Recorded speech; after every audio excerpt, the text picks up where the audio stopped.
Look at this. I can lift this off. They do separate. Put the cooking cabinet underneath it. They were used for daily cooking. Makes a great second oven, so even when the ranges became more popular in people's homes, people still had the second oven because they were baking bread themselves. They were cooking other meals besides dinner in one of these. People even canned them back in the day.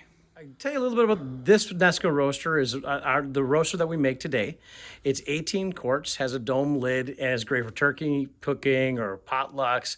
Anything that you know your NESCO roaster from, this one does it exactly like the ones from 50 years ago. Well, really, the NESCO roaster itself developed significantly during the time of QVC, where people began to understand that it's beyond the Midwest. So basically, people understood what it could be used for: baking, making stews, potlucks, any sort of buffet serving. The NESCO had a relevancy to anybody within the country, even though its following was in the Midwest. Maybe because families in the Midwest had a little bit more tendency to be farm families who had bigger families. That 18 quart really served that purpose there. And then really when TV got to tell the message about why it would be relevant to people in other parts of the country, that's when it really started to grow.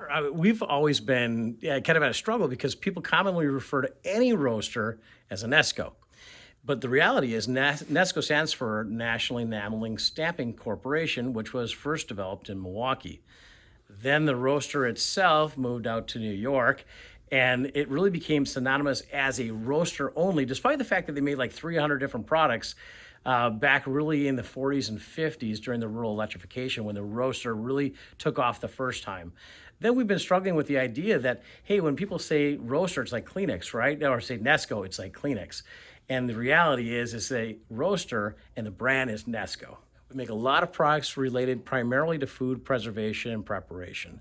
So we do food dehydrators, vacuum sealers, slicers, grinders, anything to do with taking that food that you maybe raised in your garden or found out in the field and bring it into your home and cook it and prepare it and preserve it for the future use as well.